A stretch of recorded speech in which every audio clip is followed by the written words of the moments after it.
मैं सच्चाई बता रहा हूँ, जहाँ आप न्याय लेने जाते हैं वहाँ न्याय नहीं मिलता आपको केवल डेट मिलती है, आपका शोषण होता है वहाँ पर।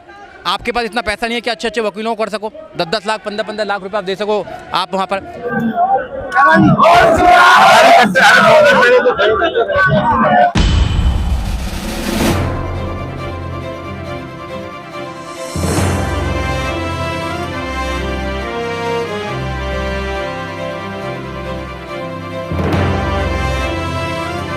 26 जून है, जंतर मंतर पर हूँ। आज बहुजन समाज ने कॉल की थी, बाबा साहब की प्रतिमा अम्बेडकर संसद भवन से हटाई गई है। मेरे साथ एडवोकेट सुजीत सम्राट हैं, प्रमुखता से अपनी बातें ऐसे विषयों पर वो रखते आए हैं। सुजीत, पहले तो ये बताइए कैसे देखते हैं इस मामले को? देखिए, इस मामले के पीछे एक बहुत बड़ी साजिश है जी। ये जो स्टैचू बाबा साहब डॉक्टर अम्बेडकर का, ये ऐतिहासिक स्टैचू है। ये आम स्टैचू नहीं है बाबा साहब डॉक्टर अम्बेडकर का। इस स्टैचू के लिए हमारे जो बुजुर्ग लोग हैं उन्होंने आंदोलन किया, जेल भरी आंदोलन किया। जेलों में महिला भी गई, वहाँ पर महिलाओं ने, जो गर्भवती महिला थी गई थी, उनके बच्चे भी पैदा हुए। ये ऐतिहासिक मूर्ति है, ये इस देश के अम्बेडकरवादियों के लिए गौरव था। यहाँ पर 14 अप्रैल को लाखों करोड़ों लोग आते हैं बाबा साहब डॉक्टर अम्बेडकर के जन्मदिन को सेलिब्रेट करने के लिए। उस ऐतिहासिक मूर्ति का दर्शन करते हैं और वहाँ से प्रेरणा लेते हैं कि हम भी बाबा साहब डॉक्टर अम्बेडकर जैसा बनेंगे, अपने बच्चों को बाबा साहब डॉक्टर अम्बेडकर जैसा बनाएंगे। ये बाबा साहब डॉक्टर अम्बेडकर की विचारधारा को इस देश में कमज़ोर करना चाहते हैं। वैसे तो बाबा साहब डॉक्टर अम्बेडकर के नाम पर ये राजनीति करते हैं, मूर्ति पर माला चढ़ाते हैं, पर बाबा साहब डॉक्टर अम्बेडकर के विचारों पर ताला लगाने का काम करते हैं। ये अम्बेडकरवादी लोगों को, इस देश की महिलाओं को, इस देश के कमेरे लोगों को, इस देश के किसानों को, इस देश के मानवतावादी लोगों को, वैज्ञानिकवादी लोगों को, संविधानवादी लोगों को समझना चाहिए। ये सरकार बाबा साहब डॉक्टर अम्बेडकर के भारत का, जो सपनों का भारत है, उसको ख़त्म करना चाहती है।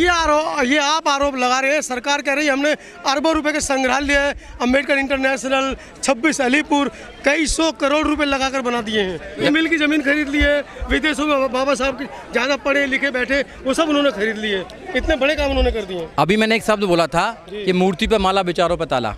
अगर बाबा साहब डॉक्टर अम्बेडकर इतने ही प्यार करते हैं तो 2017 में संसद मार्ग पर भारत के संविधान की प्रतिलिपियों को जलाने का काम किया, मगर देश के प्रधानमंत्री चुप रहे।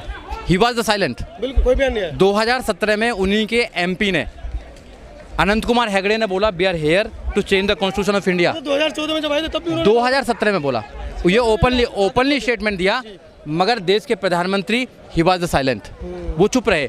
2023 में देवर राय ने बोला कि भारत के संविधान को रीराइट कर देना चाहिए, मगर भारत के जो प्रधानमंत्री वो चुप रहे।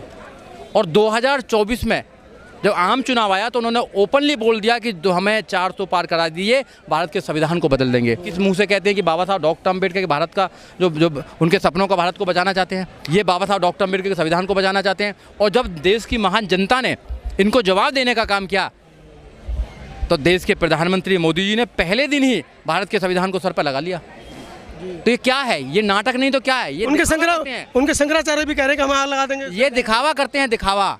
ये भारत के संविधान के अगेंस्ट है। जो भारत का संविधान प्रत्येक नागरिक को सशक्त बनाने का अधिकार देता है, भारत का संविधान इस देश को मजबूत बनाने का जो काम करता है, देश का संविधान जो कहता है be the people of India, हम भारत के लोग, उसको मजबूत करने का काम करता है, उसको एक कमज़ोर कर रहे हैं। ये तो देखा नहीं, जितने बाबा आते, बाबा कहाँ चले गए? अब जनता के सामने बाबा कहाँ चले गए? तो बाबाओं ने इस देश में जो हंगामा मचाया, बाबा साहब डॉक्टर अम्बेडकर के संविधान ने उनका इलाज कर दिया, अम्बेडकरवादियों ने इनका इलाज कर दिया। तो अब अफसोस की बात यह है जो अभी ये जो लोग आए हैं कि भारत के संविधान को बचाना चाहते हैं, लाल किताब लेकर कुछ घूम रहे हैं। अब इन्होंने, जब इनकी सरकार थी तो कभी तो भारत के संविधान को स्थापित नहीं किया, कभी भारत के संविधान को इम्प्लीमेंट नहीं किया। अब सवाल ये है कि क्या ये लोग लड़ाई लड़ेंगे बाबा साहब डॉक्टर अम्बेडकर के लिए? क्या ये लोग संसद में आवाज़ उठाएंगे कि जो बाबा साहब डॉक्टर अम्बेडकर की ऐतिहासिक मूर्ति थी उसको वहीं स्थापित किया जाए? अब देखना ये है। विपक्ष भी शांत है, विपक्ष भी चुप है, जबकि वो भी लोकतंत्र और संविधान को लेकर चुनाव लड़ा था। बिल्कुल बिल्कुल, संविधान को लेकर अपने माथे पर संविधान को लगा रहे हैं, अपने सर पर संविधान को उठाकर ले जा रहे हैं।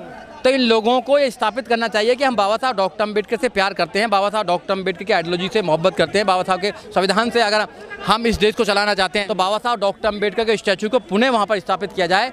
नहीं तो इस देश में बड़ा आंदोलन होना चाहिए। बड़ा आंदोलन करके इनको बताना चाहिए कि बाबा साहब डॉक्टर अम्बेडकर के सम्मान में कोई भी अगर तुमने ऐसा काम किया तो भारत के लोग, बाबा साहब डॉक्टर अम्बेडकर के मानने वाले लोग, उनके अनुयायी, भारत की महिलाएं आपको माफ़ करने के फिर मूड में नहीं है। आज भी 4 बसें भर के गई हैं युवाओं की। देखिए हम जैसे बच्चे भी थे, बुजुर्ग तो खुद ही जाके बैठ के बस। हाँ, तो ये जो वही बुजुर्ग हैं जिन्होंने आंदोलन किया था, ये बुजुर्ग अगर घरों से निकल जाएं, जो रिटायर्ड जितने भी बुजुर्ग हैं समाज के, वो घरों से निकल जाएं और अपना जो पुराना जो इनका जुनून था उस जुनून को स्थापित कर लें, तो देश में हम लोग इस देश में संविधान को स्थापित कर पाएंगे, अपनी सत्ता बना पाएंगे इस देश के अंदर। हम इस देश के अंदर इन मनुवादी लोगों जो ताकत है उनको जवाब दे पाएंगे। जो लोग घरों में बैठे हैं, इतना सब कुछ होने के बाद भी निकल नहीं रहे हैं, कहीं ना कहीं दूसरी व्यवस्थाओं में, उनसे क्या कहना चाहेंगे? देखो, हम जैसे लोगों को, जो एक्टिविस्ट है, उनकी जिम्मेदारी ज़्यादा बन जाती है। जब देश के 2017 में यहाँ पर पार्लियामेंट में भारत के संविधान की प्रतिलिपि को जलाने का काम किया, तो आप उसके गवाह हैं। मैंने अपनी अध्यक्षता के अंदर दिल्ली के अंदर 23 दिसंबर 2018 से लेकर 29 दिसंबर 2018 तक कॉन्स्टिट्यूशन अवेयरनेस कैंपेनिंग चलाई थी पूरी दिल्ली के अंदर। लोगों को संविधान बांटे थे लगभग हज़ारों की तादाद में, लोगों को जागरूक करने का काम किया। इस संविधान को हम जब से लेकर चल रहे हैं, और ये हरियाणा में भी हुआ, बिहार में भी करा, हमारे साथियों ने पूरे देश में जाने का काम किया। और जिस संगठन में मैं काम करता था उस संगठन के नेताओं ने भी संविधान को उठाने का काम किया। हमने पूरे देश में एक डिस्कोर्स पैदा करने का काम किया कि भारत का संविधान ही आपको अधिकार देता है, गारंटी देता है। तो लोगों ने उस बात को मानने का काम किया। मुझे खुशी है कि 2024 में भारत के संविधान पर इस देश में चुनाव हुआ। अब मैं पूरे देश के अंदर नौजवानों को आपके चैनल के माध्यम से कहना चाहता हूँ कि भारत के संविधान को इस देश में आपको इम्प्लीमेंट कराना है, क्योंकि भारत का संविधान आज तक इस देश में इम्प्लीमेंट ही नहीं हुआ है। जब तक भारत का संविधान इस देश में लागू नहीं होगा, जब तक बात बनने वाली नहीं है। हम पूरे देश में जाएंगे, पूरे देश में जा जाकर लोगों को तैयार करेंगे, लोगों से कहेंगे कि भारत के संविधान को लागू करने की लड़ाई लड़िए, क्योंकि जब से देश आज़ाद हुआ है, जब से संविधान लागू हुआ है, संविधान को सरकारों ने अपनी नीयत, जो इनकी बेईमानी की जो नीयत है, उसके आधार पर इन्होंने लागू नहीं किया है। हमारी मांग है कि भारत के लोग तैयार हों भारत के संविधान को इस देश में लागू कराने के लिए। और जब तक देश में संविधान का लागू नहीं होगा, जब तक बात बनने वाली नहीं है। अगर पूर्ण रूप से भारत का संविधान लागू हो गया तो फिर देश में प्रधानमंत्री को कहने की आवश्यकता नहीं है कि हम 80 करोड़ लोगों को 5 किलो अनाज देते हैं। फिर फ्री की रेवड़ी बांटने की जरूरत नहीं है कि फ्री की रेवड़ी बांट कर वोट लेने का काम कर रहे हैं। फिर देश में जो हत्याएं होती हैं दलितों की, जो माइनॉरिटीज़ की जो हत्या होती हैं, वो हत्या होनी बंद हो जाएंगी। इस देश में कानून का राज हो जाएगा, संविधान का राज हो जाएगा। इस देश में 3 चीज़ फ्री होनी चाहिए, बस, और कुछ फ्री नहीं होनी चाहिए।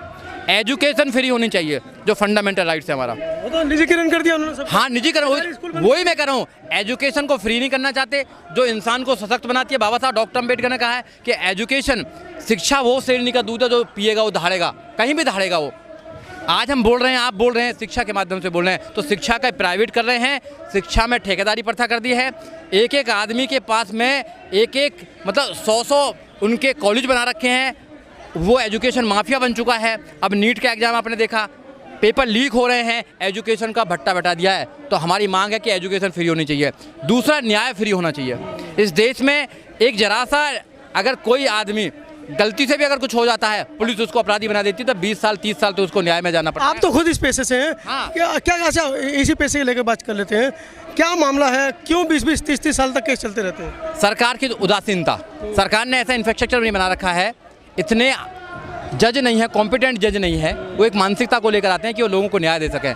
मैं सच्चाई बता रहा हूँ, जहाँ आप न्याय लेने जाते हैं वहाँ न्याय नहीं मिलता आपको केवल डेट मिलती है। आपका शोषण होता है वहाँ पर। आपके पास इतना पैसा नहीं है कि अच्छे अच्छे वकीलों को कर सको, 10-10 लाख 15-15 लाख रुपए आप दे सको आप वहाँ पर। तो जो न्याय है वो फ्री होना चाहिए, गवर्नमेंट की तरफ से होना चाहिए। न्याय को और अच्छा बनाना चाहिए। लोगों का विश्वास न्याय में होना चाहिए, न्यायालय में होना चाहिए। आपने देखा होगा हर शोषण के खिलाफ कहाँ जाता है, मैं कोर्ट में देखूंगा आपको, मगर कोर्ट से विश्वास होने लगा, खत्म होने लगा। अब जज कहते हैं कि भैया एक दिन में जज क्या करते हैं, रिजाइन करते हैं, दूसरे दिन बीजेपी ज्वाइन कर लेते हैं। जज क्या करते, जज उनका फेवर का ऑर्डर देते हैं, उनको राज्यसभा भेज दिया जाता है। तो जो जुडिशरी में ऐसा कुछ होगा तो फिर कैसे लोगों को विश्वास होगा? तो जुडिशरी फ्री होनी चाहिए, मतलब न्याय फ्री होना चाहिए। तीसरा, चिकित्सा फ्री होनी चाहिए, जो आम आदमी के लिए है। चिकित्सा, आदमी बिना दवाई के मर रहा है। 50-50 लाख लेके डॉक्टर बन रहे हैं, उन्हें भूखे मार। आपने देखा होगा जो ये प्राइवेट जो जितने भी हॉस्पिटल्स हैं, उन हॉस्पिटल में क्या है, उनको दिया जा रहा है ऑर्डर कि कोई भी आएगा उसका ऑपरेशन करो। अगर जला सा दर्द भी हो जाए ना, गैस का दर्द भी है, तो ऑपरेशन कर दो, बाईपास कर दो, और पैसा बनाओ। बच्चे बिना ऑपरेशन के नहीं हो रहे। पैसा बनाओ। तो ये जो चीज़ें हैं ये देश को नुकसान पहुंचा रही हैं। इसलिए सरकारें अच्छी बननी चाहिए, देश की लोगों के भला कर सकें, देश के संविधान को लागू कर सकें। आज की जो सरकारें हैं वो केवल पूंजीपतियों के साथ हैं, वो पूंजीपतियों को आगे लेके आना चाहती हैं, उनको ही व्यापारी बनाना चाहती हैं, चंद पूंजीपतियों को देश की सारी संपदा को देना चाहती हैं। और जो इस देश में जो 90-85% लोग इस देश से मोहब्बत करते हैं, सुबह सुबह सफाई करते हैं, देश का निर्माण करते हैं, सड़क से लेकर संसद तक का निर्माण करते हैं, वो लोग बेचारे खाने तक के लिए मोहताज हैं। गरीबी इस बेहाल है कि प्रदेश के प्रधानमंत्री को कहना पड़ रहा है ओपनली, और बड़े शौक से कह रहे हैं, जैसे बड़े गर्व से कह रहे हैं कि हम 80 करोड़ लोगों को 5 किलो अनाज दे रहे हैं। अरे भाई, आपको देखना चाहिए, शीशा में भी कभी देखते हो? नहीं देखते?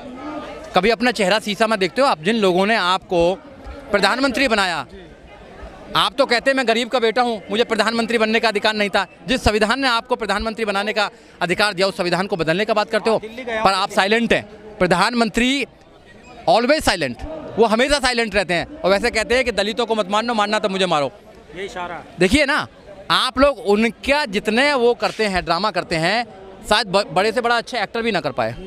संविधान की बात आई तो लगा लेते हैं, माथे से लगा लेते हैं। दलितों पर अत्याचार होता है तो दलितों को पैर धो लेते हैं। तो ये ढोंग नहीं चाहिए आप। अबे हमें संविधान को लागू करना चाहिए, वो लोग संसद में चाहिए, उन लोगों की सरकार चाहिए जो रियली में मानवता की बात करे, संविधान की बात करे, विज्ञान की बात करे, तर्क की बात करे, इस देश को आगे बढ़ाने की बात करे। ऐसे लोग चाहिए संसद में, ऐसे लोग चाहिए सरकारों में, ऐसे लोग ही आंदोलन को आगे लेके जा सकते हैं, ऐसे लोग ही समाज को आगे कुछ दे सकते हैं।